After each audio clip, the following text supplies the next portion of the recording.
This conference will now be recorded.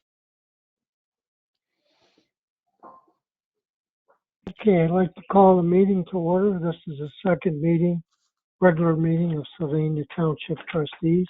Today's date is February 16th, 2021, and the time is 5:09. I'll call the roll. Mr. Mahoney, Here. Mr. Genowine, Here. Mr. Crandall, Here. Simcoe here. All right.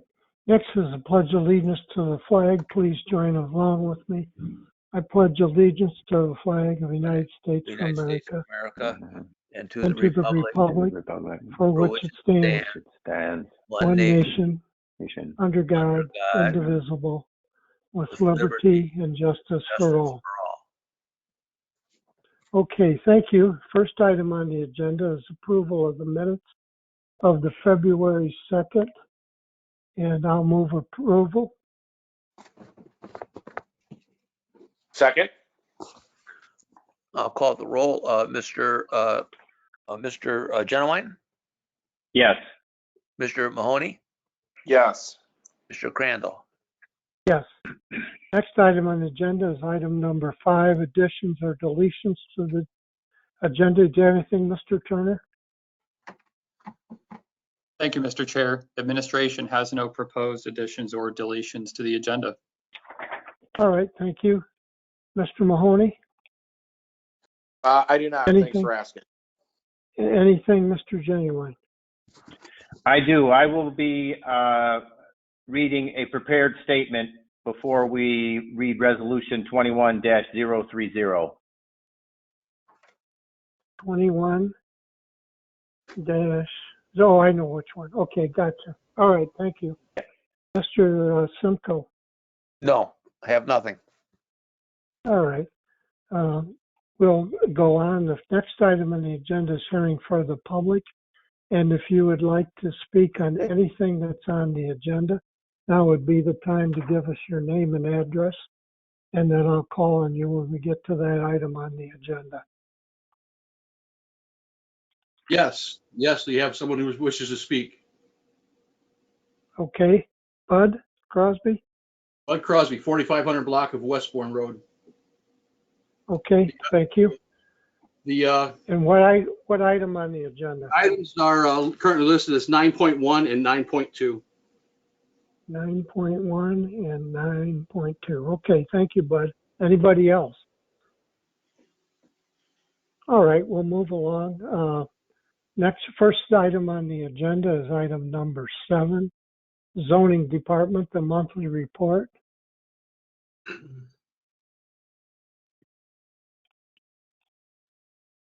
Daryl? Yes, Mr. Chairman, I've submitted the monthly report. Unless there's any questions from the board, I was just going to go on to my resolution. Okay, let me see if there's any questions. Any questions from Mr. Genuine? No, sir. Mr. Mahoney? I do not. Thank you. Mr. Simcoe? No. Okay, we'll move right along then. Go ahead with your resolution, Daryl. Yes, I have resolution 21029. This is a resolution to, authorize legal action in the Lucas County Common Pleas Court to enforce the zoning resolution. The zoning department is asking for approval of this resolution to send it on to the prosecutor's office. About a week ago, I sent the trustees the information and the photographs on the property at 2504 King Road and the violations thereof.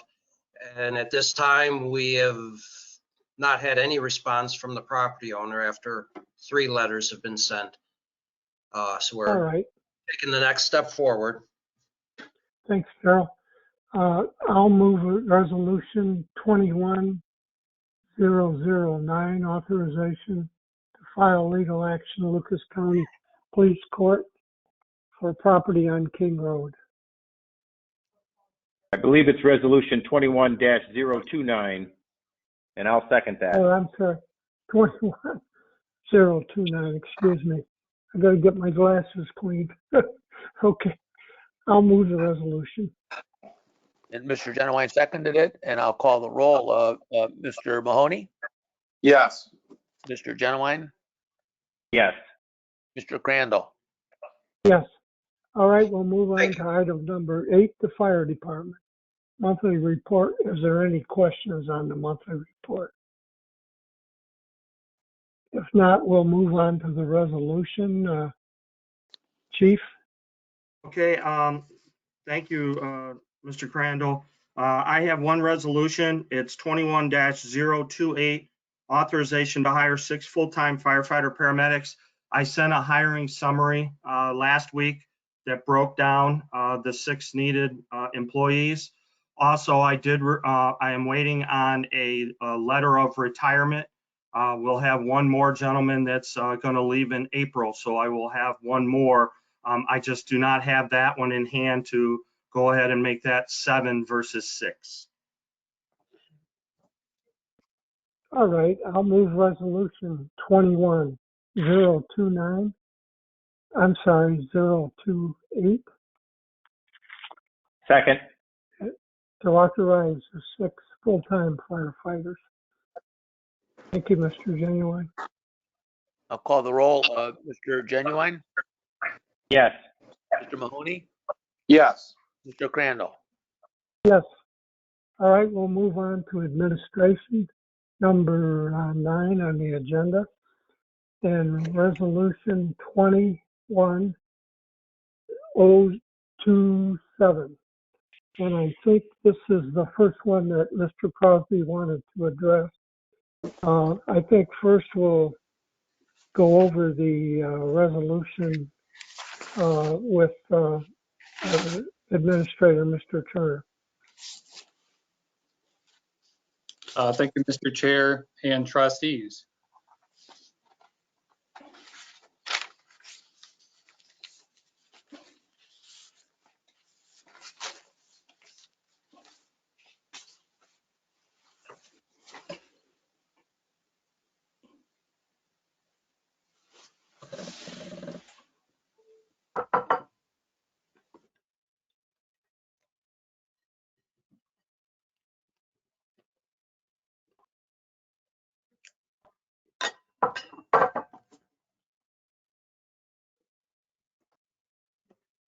Looks like my audio cut out. Just to back up a touch, and thank you. So as the trustees are aware, the township and the city have worked together for decades in many areas such as recreation, fire service, emergency policing, senior services, and economic development. And of course, at this time, annexation has generated conflict, which is contrary to that level of cooperation. The conflicts over Country Walk Plat 6, Country Walk Plats 1 through 5, and complaints filed in the Common Pleas Court are just the most recent examples.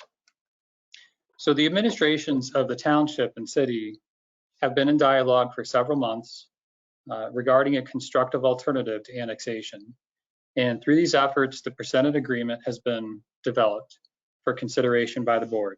The agreement strives to promote community harmony, aims to fairly resolve annexation conflicts, to maintain fiscal strength in township services, and cultivate future economic development. So indeed, the agreement's been drafted with the goal of maximizing the benefits that the parties may achieve through joint economic development districts. So the agreement would have an initial term lasting through the end of 2031. And following this initial term, the agreement would automatically renew for successive 5-year terms unless action is taken by either party to terminate the agreement as provided. So in the near term, within 30 days of any approval of the agreement by both parties, the city would dismiss the complaints that have been filed in Lucas County Common Pleas Court against the Country Walk property owners. And During its duration, the agreement would also cease involuntary annexations. More specifically, under the agreement, the city would not require the annexation of residential or commercial properties with existing water service. Concurrently, annexation may still be required for contiguous properties which voluntarily request new service or upsized water service. In the event of such voluntary requests, the city would reimburse the township for lost revenues in accordance with sliding scales contained within the Ohio Revised Code. And notably, if the city were to annex property contrary to the agreement, the city would forfeit any payments it would otherwise be entitled to, excepting the Oak Leaf JED revenues. One final point on the slide. In the event an annexation is anticipated, the city would reach out to the township and consult with the township on the possibility of such property being included in a JED. So regarding JEDs, the agreement provides that the township and city will continue to implement the Oak Leaf JED, which is an initiative that's already well underway.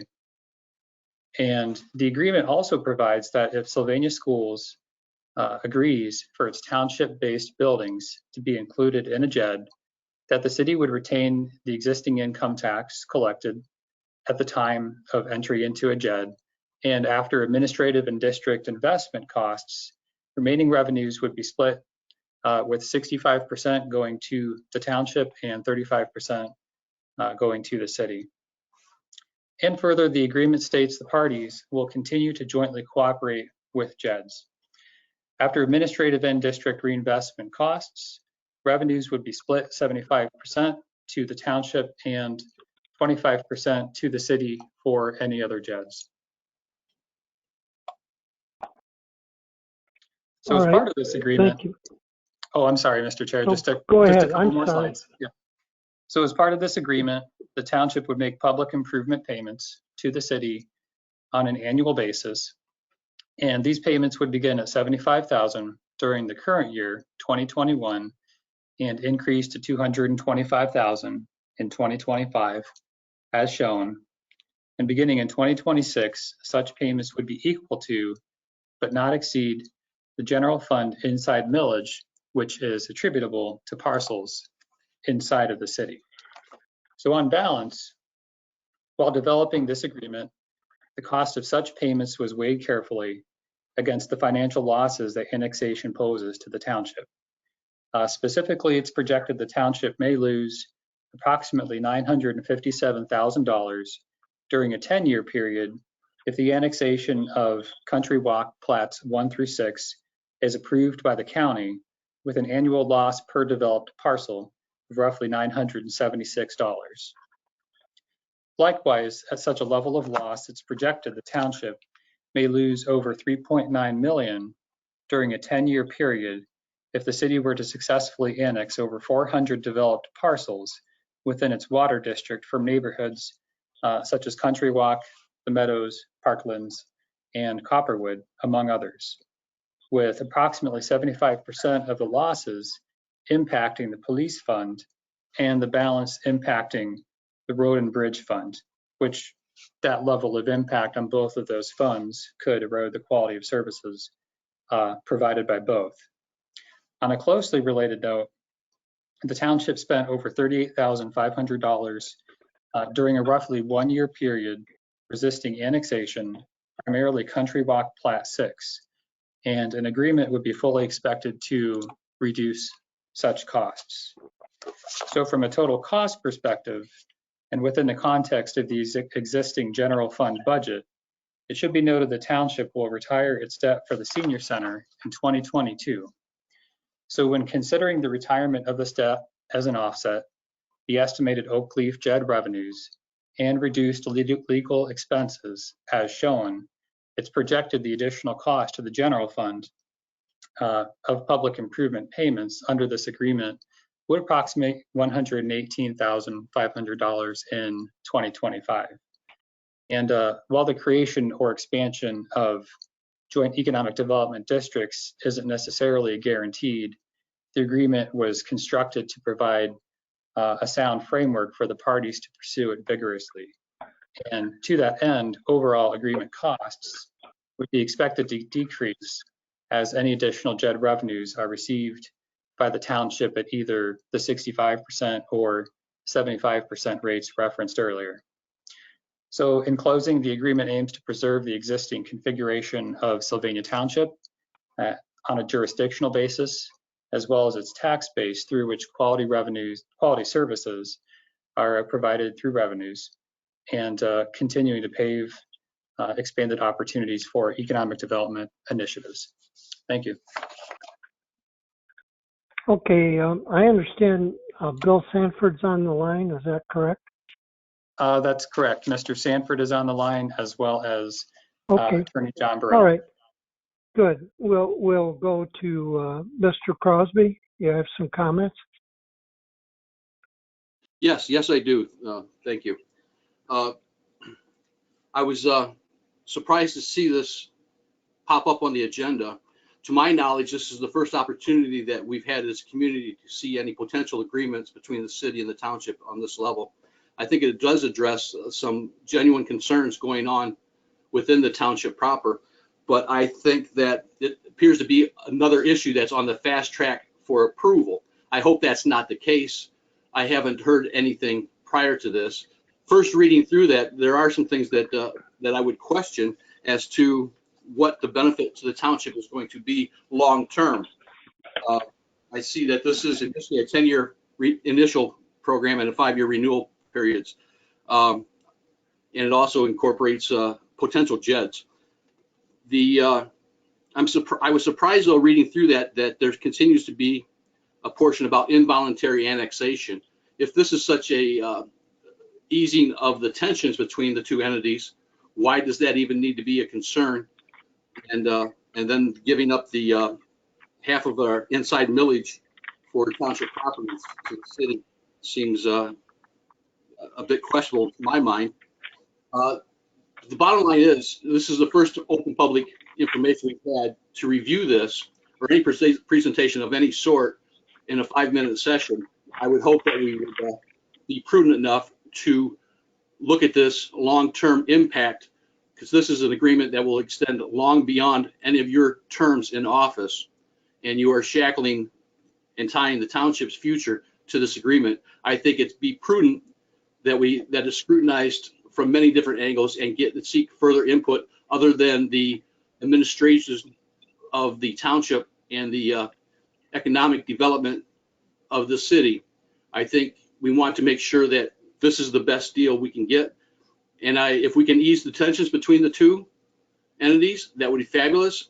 I'm not sure that this is the document that's going to end all of that. This just may be a bit of a holding situation, just to allow other things to come into play. Any new developments requesting water service will be subject to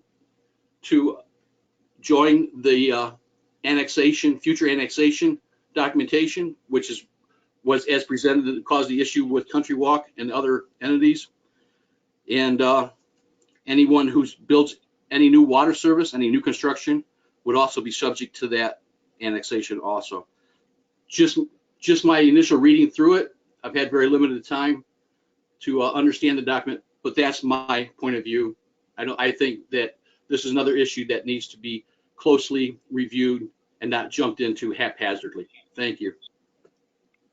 Okay, thank you, Bud. In regard to the time limit, I went back and we entered into a memorandum of understanding to approach this subject. That was back in April of 2017. That was actually a resolution the board did, and there were 2 articles in the Toledo Blade.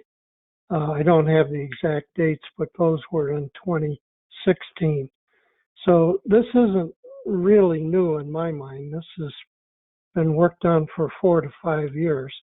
And actually, I gave up on it because it just seemed like a lot of talk and we weren't getting anywhere. And I have to compliment Bill Sanford and Oliver Turner for sitting down and trying to get this thing finally worked out. So I'm sorry you're not aware of it, but I think we certainly have had this 2 articles in the paper, and we actually passed the board resolution. In regard to annexing commercial property and vacant property, I think that's what you are addressing, with where service improvements have to be made. Part of the agreement says we would sit down with the city and consider a JED, which could pay for those improvements, and then we'd have a 75-25 split, but we can't. All we're saying is we'll sit down and talk about it. I don't think we can do any more in this agreement than we have been. I know I've looked at, I would guess, at least 5 drafts, and I think the board has seen the same. On your other questions, I'll turn it over to Mr. Turner, and he may call on Mr. Sanford. But I compliment both of them on finally getting this agreement in place, and I personally think it's a good agreement. It's unfortunate that you feel like this has been done at the last minute. I don't think so. Over 4 to 5 years in my mind, and several articles in the paper, and then actually a resolution by our board, and the city also had signed that same resolution. Well, theirs is an ordinance, but let's go ahead with Mr. Turner. Do you have anything in addition? Thank you, Mr. Chair. So just to walk back through a couple of the provisions. The voluntary annexation that would apply to contiguous commercial or vacant property, residential or commercial. And through, if those properties voluntarily request service, in those instances, they would be, the city would reimburse the township for lost revenues in accordance with the Ohio Revised Code. The compulsion of annexation, by and large, would cease under this agreement, and the conflict that annexation has driven, really the main effort would be to replace that conflict with collaboration, in particular in regards with economic development. There are a couple of provisions regarding consultation with, as Trustee Crandall mentioned, that if an annexation is anticipated, that the city would consult with the township regarding the possibility of that property being included within a JED. And then there's also a provision which pertains to collaborating and expanding discussion regarding planning and zoning and issues which impact the borders of both jurisdictions. I think really the main thrust of the agreement is to preserve the overall tax base and preserve the services which are provided. When you look at losses attributed to annexation, and 75% of those losses impact the police department, that can significantly impact, I would argue, not just public safety in Sylvania Township, but within surrounding areas. And outside of the preservation of that tax base, I think the agreement works to provide additional means to, in terms of the joint economic development district, with the distribution for newer JEDs, excluding the Oakleaf JED, and the schools JED being split 75% to the township, 25% to the city. We've been very productive with the Oakleaf Village JED, and although JEDs aren't necessarily guaranteed, or they're not guaranteed, I think this helps pave the way so that both parties can vigorously pursue that and hopefully expand the participation of businesses in those JEDs, which is on a voluntary basis. Thank you. And I think also the property owner has to agree to the JED, correct? Correct. participation in a JED would need to be voluntary on behalf of the business. It's not something that I understand the township would have any interest in imposing.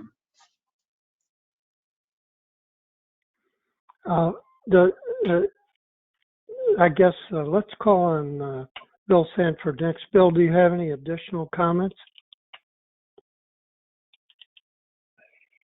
Mr. Crandall, I hope you can hear me. I do not. I think Oliver covered everything that, unless anybody had a question about something, that I have nothing else to add at this time. All right, thank you. Does any of the trustees have a statement? If not, I'm sorry, did I hear something there? No, Okay. I'm good.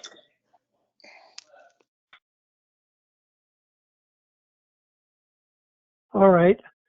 I'll move the resolution, which is 21027, approving an annexation agreement with the city of Sylvania.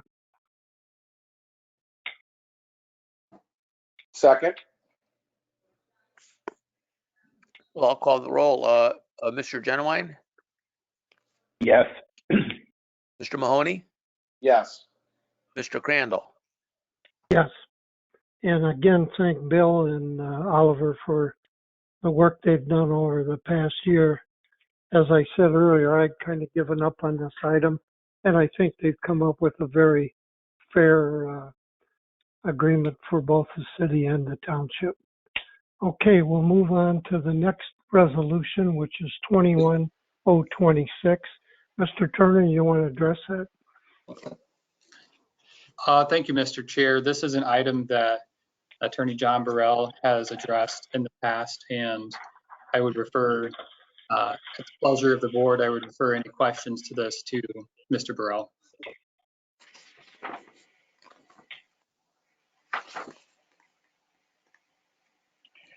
Could you just give the public a general overview of the agreement Of course. in all fairness? Yes. This was originally an administrative action brought in the Ohio Civil Rights Commission by the Fair Housing Center,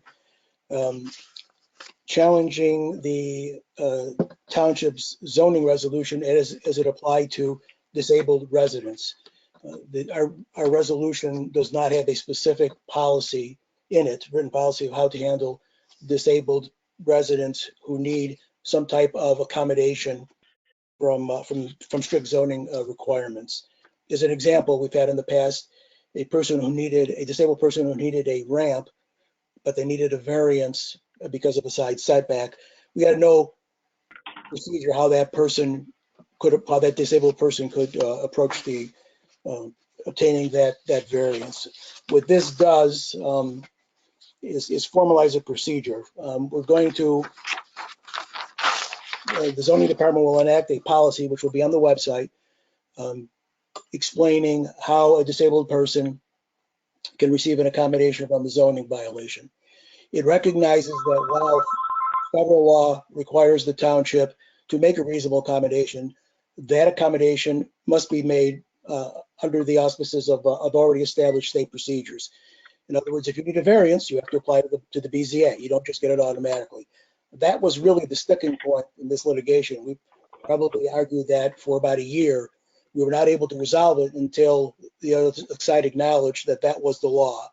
That while we are obligated to make that accommodation, as a disabled person doesn't automatically receive it. They have to go through the process.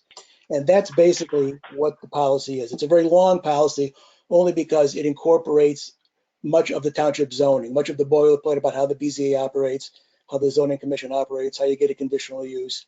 So we wouldn't really be doing anything differently, only that if someone asks for accommodation because of disability, and I frankly can only recall that happening once in 20 years.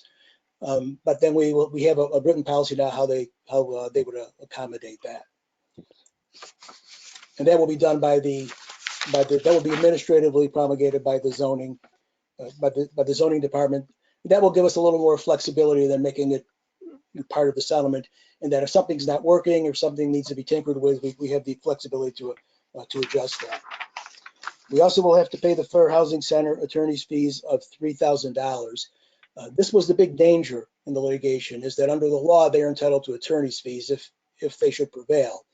At the point we settled this, I believe that they had about $25,000 or $28,000 in attorney's fees. So had we not prevailed, had we lost, we would have been obligated for that at those attorney's fees and perhaps substantially more. From the township, from a financial standpoint, that was the big risk we ran in not resolving it, is the attorney's fees. We will also, the township people who are involved in zoning will also go through up to 4 trainings that will cost us $2,500. And only the people who are involved in zoning will have to undergo those trainings. Obviously, no one at the road department will have to. The trustees will not have to. They're not involved in zoning. I imagine just the zoning department, the BZA, perhaps the zoning commission, people from my office might sit in. And there'll be up to 4. Doesn't mean there will be 4, but there will be up to 4. And that's the entire settlement.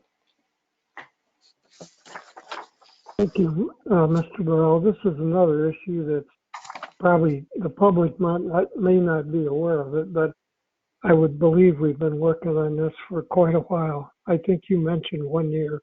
Is that correct? About a year and a half we've been working on it. It comes from, although not directly related to it, it's an offshoot of the person who needed who wanted a pig, claimed that the pig was an assistance animal, and it comes from that lawsuit. Although that wasn't not brought by the person who wanted that accommodation, it was brought by the Fair Housing Center. Okay, thank you. I'll move resolution 21026, a resolution approving a conciliation agreement. Second. I think Mr. Crosby indicated that he had a comment he wanted to make on this. Oh, I'm sorry. Yeah, I think, oh yes, you're right. I'm sorry. Go ahead, Mr. Crosby. Sorry about that. Well, thank you. Mr. Burrell's explanation pretty much covered my questions as to what this was involving concerning. And just a point of note, as far as the public goes, I understand that the wheels of government have been wheeling around for a while, and it may be things that are going on in a good number of months and years, perhaps. But until it's presented in an open meeting, the public really doesn't have any knowledge of what's going on. So I appreciate the efforts of that has taken place, but realistically, and explanations of what happens is always appreciated. And thank you, Mr. Burrell. I understood what this was concerning now. Thank you. That's all. Okay, thank you, Mr. Crosby. I made the motion and I heard a second, but I'm not sure who that was. I think Mr. Mahoney, but in any event, I'll call the roll. Mr. Gentilmine? Yes. Mr. Mahoney? Yes. Mr. Crandall? Yes. All right, we'll move on to the next item on the agenda, which is the fiscal officer. Yes, I have one resolution. It's resolution number 21031. Excuse me, 21-031. It's approval of a then and now certificate. It was sent out to the trustees, a memo regarding it. And as we mentioned, now and then the books, we have to close the books. The auditor has wants us to close our books at year end. Sometimes bills, especially with the mails, come in late. And so the books are closed and we have to use a then and now certificate to pay them. We may have a few more, but not many, I don't believe.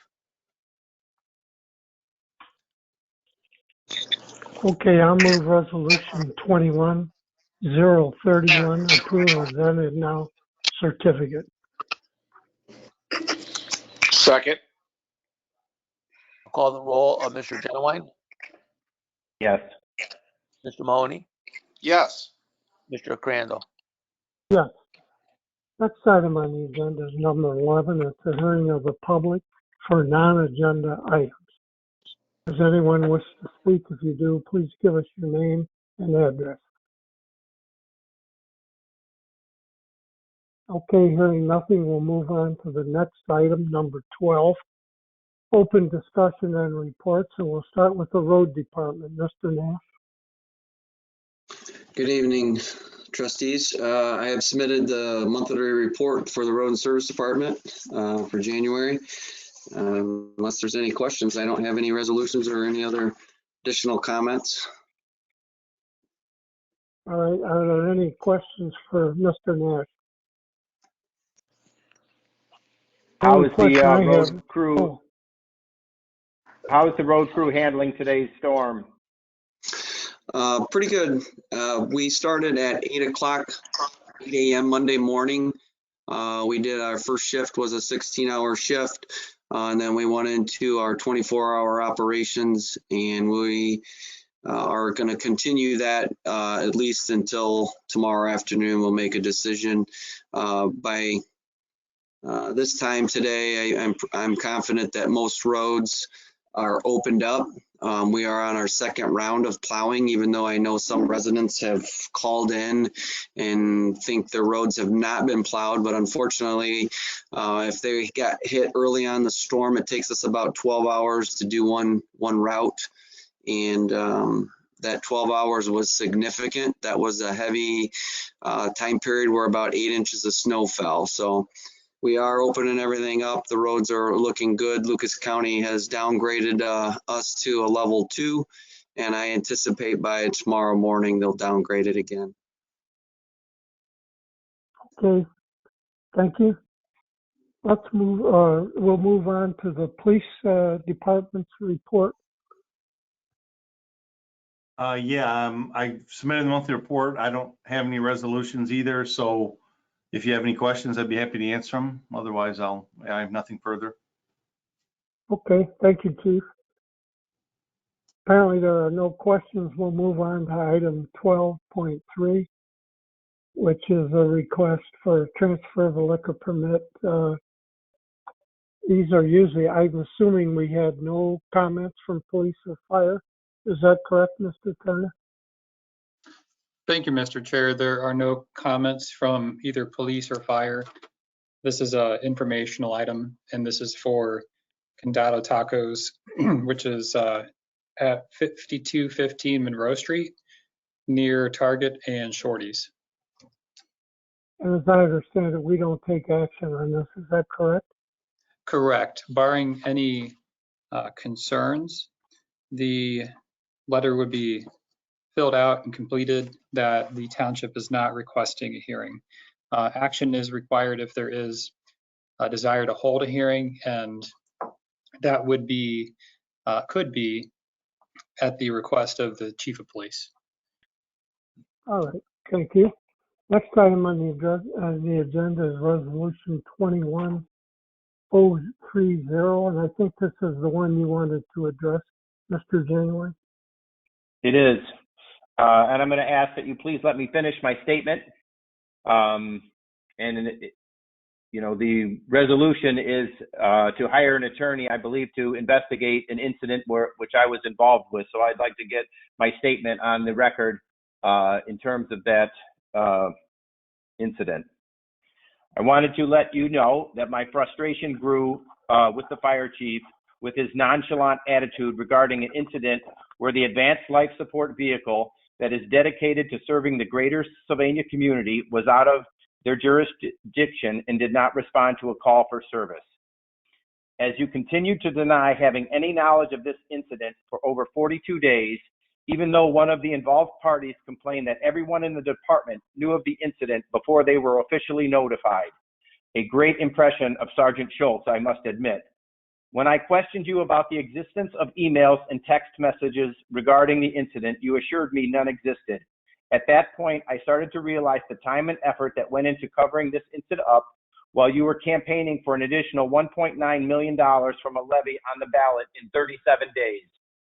to ask our residents to trust you with the additional funds while you were neglecting your duty is certainly unprecedented and an insult to our residents. I don't know to what extent you went in hiding your involvement, but since you waited over 3 months to inform me of this situation, you left me at a great disadvantage when trying to find any records involved with this situation. And to add insult to injury, now you want to hire an attorney to investigate me, and I have to pay for my own attorney to look at what sunshine laws were violated during this process. Your inconsistent handling of HR issue leads me to, again, to believe this situation was handled poorly and will leave question with the residents of our community. Your involvement with the DUI case with one of the firefighters involved in this incident clearly shows your hypocrisy. Secondly, Derek Meyer filed a bullying and harassment complaint last year, and I believe the paraphrase I heard was, "This department has a lot of testosterone in it, and sometimes that's how things get settled." And obviously, with your hiring of 6 additional male firefighters, you want to keep it that way. In regards to the incident in the report, it notes that Life Squad 6 was out at Pacesetter Park at 9 a.m. Again, they were in violation of the Lucas County rules to notify them whenever they were leaving the station. Was it ever proven that the pulse ox cables were missing? I know the previous crew did not notice them missing and did not include that in their report. Why did it take this crew 46 minutes to get back from the soccer field after being confronted about the incident by Lucas County? How many previous investigations has Battalion Chief Kahan handled? Why did Safarowicz turn over his information to Kahan and not one of the chiefs? Is there an investigation to the failure of the chain of command here? Does Safarowicz report to Kahan? Lastly, the poor handling of this investigation allowed the involved parties to accuse Battalion Chief Kahan of making false statements and stated that these were unsubstantiated charges. Forcing the chief to reduce Kahan's recommended discipline of a 30-day suspension to a 5-day and 5-day working paid resolution, which I don't believe you have the authority to do so without trustee approval. And since you signed the agreement on December 16th and notified me on January 5th, I believe you were in violation signing this agreement. That's all. All right. Thank you, John. I'm not sure the chief has a prepared statement, but I think you should save that for the investigation and you sound like you're protecting yourself already. I'm not sure how the investigation will come out. No, Mr. Crandall, I'm trying to protect the residents of our community because this is not what they signed up for. I've been on multiple 911 and multiple EMS boards and was involved in the placement of 3 of the 4 fire stations, and everything that is critical about that department is response time. And when that is not taken serious, it really leaves this community at a great disadvantage, and that's not what they were bargaining for as they were going to the ballot to vote on this levy. So don't accuse me of trying to defend myself. I'm trying to protect the residents of this community and what they think they're getting for their money. Yeah, I understand that, John, but I think this isn't the investigation here. We're getting someone No, because to nobody look did into an it. investigation here. Nobody did an investigation into this.